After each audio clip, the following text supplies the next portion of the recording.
You go to a Scrum Master interview and you are asked the question, tell me when you have failed as a Scrum Master. So how I will answer this interview question when I'm asked when I've failed as a Scrum Master is to give a scenario when I've truly have failed as a Scrum Master. So how I've answered this interview question is to say that there was a time where there was holiday during my team. That was actually, I even remember this as the Thanksgiving holiday, and we went to do our sprint planning, and I was asked what is the team average velocity for this sprint so we can know what we can commit to for that sprint. And I looked at the velocity and I gave my team actual average velocity so we can know how much we can commit to in this sprint. But what I failed to do was to also remove the 1 day each for each team member that we have the Thanksgiving holiday. So I went into this sprint planning just forgetting about the holiday and just told my team members that we actually have 38. I actually remember this so vividly. We have like 38 story points we can commit to, and that's the maximum we can have to commit to in this sprint.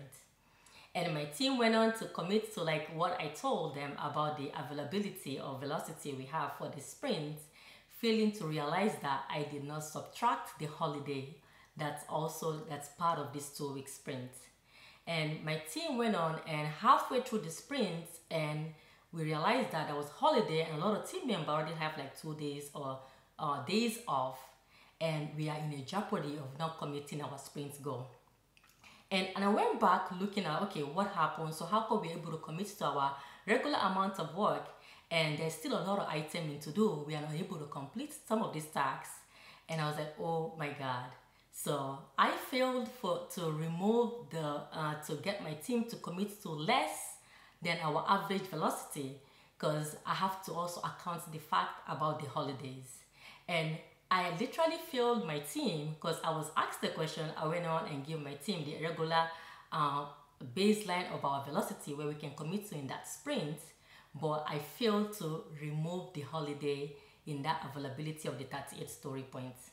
And on that sprint, we are unable to meet our sprint goal due to the fact that we overcommitted and we didn't have the available people to do the work. And during retrospective, what I did was to actually take accountability for that mistake. And I think it's very important because going forward, I learned from this mistake and I realized that before we can actually commit to any sprint, I should not always just focus on the average velocity, but also look at what other factors do we have in this next 2 weeks of this sprint that can affect our productivity or affect our delivering our sprint goal. And I learned from that lesson, and going forward, I did not make that same mistake. And that's something that stuck with me, and I continue to improve in that. So that's how I've answered this question, by being honest and give true example about a time I failed. And we all know that there's no such thing as being perfect in your work, right? There'll always be a life learning experience, and just be honest and tell how you address those issues and able to answer this tough interview question. The next interview question I've always asked in interview too that can be very, very challenging sometimes asks, tell me about what makes a good user story. And this is like a very subjective answer, right? Because if they're not asking me what is the user story, because if they ask me what is the user story, then that's easy for me, right? To just answer what is the user story. And in case you even missed my last video about what is a user story, the link is down below. And I'm asked, to me, what makes a good user story? So how I've answered this in the interview question is by telling my interviewer that when I'm asked about what makes a good user story, I think it's a user story, it's a placeholder for conversation. If my team members can go to the backlog refinement and go to sprint planning, where we can look at this user story and know like the role, like who are we building this new functionality for? Like, is it like a developer or a functioner or an engineer? Like, or is it like a online shopper? Like anyone who are we building this for? And also, what are we building? Like what are we building? Like what new functionality does this end user desire? And also, why are we building this? So what is the benefit? So what is going to help by my team member and us building this new functionality? And also having a clear written acceptance criteria. So how can we tell that we are able to build this new functionality and also do exactly what this end user wants? So to me, if my developers, we all can come together as a team and have this conversation whereby we can ask clarifying questions to the product owner and able to answer all of this question, to me, that's some part of making a good user story. User story also should, what I also did to help my team, to support my team, is to ensure that where our user story can meet the following definition of ready.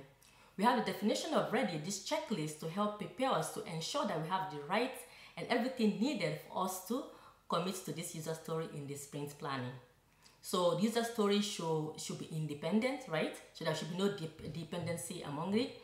So if there's any blockers or any for sale risks, we're able to communicate all of those risks ahead of time before we can actually commit to that in the team. And also for user story to also describe the intended use from the end user. So to me, if we can able to have this conversation as a team, come to an agreement, ask any clarifying question regarding this user story, and user story then have to be clearly defined and with full description and the functionality needed, to me, that makes a good user story. If you find my content valuable, please like and subscribe to Aisha Scrum. So let's get back to the video. So I've answered those two difficult interview questions. The next interview question I'm going to be answering is, so how have you supported distributed team? So this is another typical question you can be asked that's very difficult sometimes for you to answer. I know in the beginning it was very difficult for me to answer about how have you supported distributed team, meaning that team that are all over the world. Basically, we have teams that are onshore, teams that are offshore. So how I've answered this in the interview question is to describe and say that this is actually what I've actually done. So when I go to a team and I see that we do have team members that are distributed all over the United States or sometimes outside of the United States. And so when I go to my one-to-ones, I'm asking these team members about their location and their time zone. So I'll keep all of these lists down about the time zone of each of the team members in the team and ask all of that during my one-to-ones to gather all of this information. So, and look at our current Scrum event, because the Scrum event is very, very important for all of us to be able to participate. And the most challenging part for us is able to have that good time that we all can meet and do all of these events together as a team. So what I've also done, that's what have helped me, is to now look at all of these different time zones we have from people that are offshore and onshore and come up to time that I think it can be fit for everyone in the team. So then I bring these two teams to a team by scheduling like a team building activity. I'm like, okay team, based on my conversation with all of you, and I see that this two time is actually close to some of us. And although it cannot fit all of us, but I think we all can compromise. And so what do you all think about this? And then we'll do votes. Then we'll vote on this time, and when we do vote on that time, they will all will not stick to that time. So what we have done for my team that actually helped us was to add this time to our working agreement, and in that, and every 3 months we agreed we will go back and revisit and see if we have to readjust. We might say for this time, we in the USA, we have to like wake up like 7 a.m. to do daily Scrum, and then maybe in the next time we can do our daily Scrum at 10 a.m. just to be fair among ourselves. And this is what I've actually worked for my team. So another thing that I like to do also was to bring awareness about the differences in onshore and offshore holiday. So I work with team members in India, and I work with team members in South America, and I work with team members in the United States, that different part of the US. So what I actually did, I actually bring awareness to us to have that distributed team, for us to work together as a team, is to do like a cultural day. And this cultural day was so nice, because we had people that were in India to describe their holidays and have like a calendar. And this is actually optional, right? They'll have a calendar of all of their holidays and describe the purpose of the holiday. And we also do the same thing in the US. People from the South America also did their own different holidays. And we all now get to learn about each other's holidays. So like, although onshore might be working and offshore might be off, but they will already know about their holidays. So the next time we meet in our daily Scrum, or in like, let's say in our sprint planning, we are discussing about things they plan to do in their holiday, for like mini icebreakers. So that actually brought my teams together and get us to see and value each other's culture. And that's the beauty about working with people that are distributed team. So that's how I've answered this in the interview question, because this is something that I actually did, and that's what actually I've worked out for my team, and you can definitely try to do the same. So the next interview question I'm going to be answering is when you are asked, how do you get your team engaged? This is a very difficult interview question, right? Sometimes we know, like in the virtual world, and this question actually is based on, I'm talking about virtual because I work remote. So in the virtual world, how can you get team engagement? You are all connected on the computer. So if you're asking an interview question, how have you answered this? And it's very challenging sometimes to get my team engaged because we are all distributed. And when it comes to us connecting, some people have the camera on, some people do not have the camera on. But what I've actually do to help is to lead by example, meaning that I will have my camera on at all times for every Scrum event so that I can influence my team to also have their camera on. So that's one thing I've done, and sometimes my team members, they do also have their camera on. So another thing that I've also done to promote this collaboration and also get my team engaged. So when we do ask questions in the team, we always ask, okay, so what do you all think about this sprint? And I will call on the team member that's most quiet. And I'll call on the team member that's most quiet so they can also have a voice and speak before the loudest in the team. So that's another thing that I've done. Another thing also that I've done also is to create a Coffee Friday team building activity meeting. So on Friday at lunchtime, we all agreed as a team, we will come together and have our camera on, that we all can just discuss about everything else that's going on in our own personal life. And that's how got us all to open up and have different icebreakers just to get us all engaged and communicate. Also, I continue doing my one-to-one. I continue doing one-to-one with my team member, not only when I just join the team, but that's something I continue to do to ensure that I create that maintain that relationship with my team member. And also, sometimes I ask them, do you want to share about your hobbies or things that you like to do?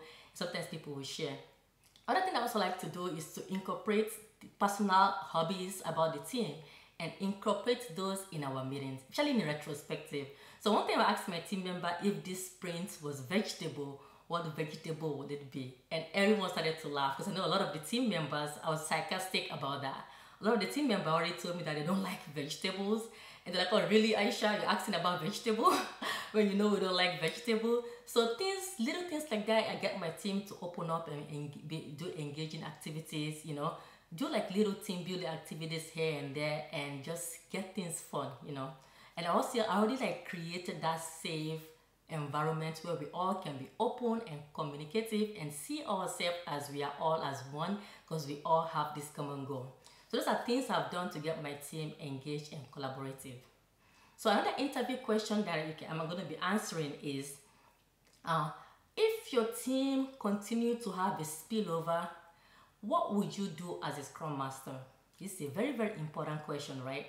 Because sometimes we all know, sometimes we plan so hard, we do our backlog refinement, we do our sprint planning, but sometimes things doesn't go as planned. So in this case, when I'm asked about what will I do as a Scrum Master, whereby we continue to have spillover, what will I do about that? So what I've actually done is to go back to look at the root cause of things. So that's the first thing I've always answered in an interview. It's not by basing everything about this current sprint, but to look back at what happened, like what happened during during backlog refinement. Was the team engaged? Was everyone in attendance in our backlog refinement, or was there some team members were missing during backlog refinement? Because all of that can affect like about us not completing our tasks.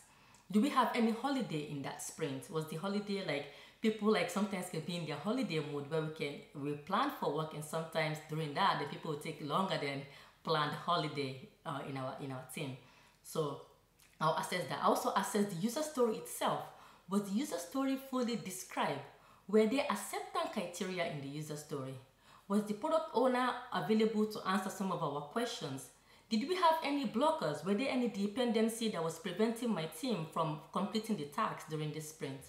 Was I able to look back our definition of ready to ensure that all of this checklist was already cleared before we committed to that story in our sprint planning? What about estimation? Did we look at the estimation? Was everyone participating in the estimation? Was it just one person giving their number for that estimate? Was the developer and the tester estimate being accounted for? Do my team member actually understand about estimation? So I look back and reassess everything, so when I go to retrospective, I'll know what kind of question to open up for our team so we can have an open conversation about that spillover.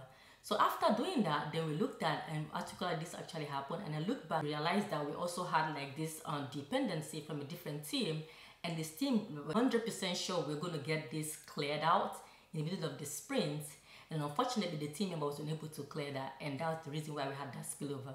So actually one time this happened with my team, and the team had a spillover, and I looked back and I realized that estimation, the team member were estimating based on the development work alone. They were not estimating including the testers. So they will estimate, give it a low estimate, and then the testers too will do their part. And sometimes it will take longer than the story points they gave for that task. So we realized that my team was underestimating the work. So it was taking them longer time to complete their work more than what they're actually giving the estimate. So I realized that that's a gap, and I realized that my team actually need a little coaching on estimation. So what I did to actually help this situation was to create a user story estimation workshop. So I created this user story estimation workshop so that we all can come together as a team and discuss about their understanding on estimation. So I realized that my team, actually all of them view estimate differently. And to me, that's a gap, and I did like teaching on estimation. What are we estimating? What to consider when we are estimating. It's not just about the development work, it also should include the testing or anything else that will take to actually get that work to complete. So after doing my estimation workshop and the team all came to understand it, we all now have the same alignment, and we added that new agreement to our working agreement. So then going forward, we realized that when we are estimating, we have to not only account for the developmental part of it, we also accounted for the testers. And also now that the team have understanding about estimation, and we realized that the team member was even asking more questions during sprint planning. So before we do the estimate, and after the estimate is given, then we all will know that we are all agreeing with that. It's not just one person giving the estimate, but it's everyone as a team coming together and coming to this consensual agreement, and we give the estimate. So after like 2 sprints, my team spillover reduced drastically. We went from spilling over like almost like 80% to now like we are spilling over like only like 30% of our work. And to me, that was a huge achievement. So I would definitely say that looking back at the root cause and reassessing everything, going back from backlog refinement, going back to the sprint planning, and going also looking back at throughout the 2-week sprint, things that happen, and accounting for all of that, and look for ways how you can solve those issues, can 100% help in reduction in the spillover. So that's how I've answered this question. Please, if you find my content valuable, like and subscribe to Aisha Scrum platform. I truly appreciate you all. See you all again next time.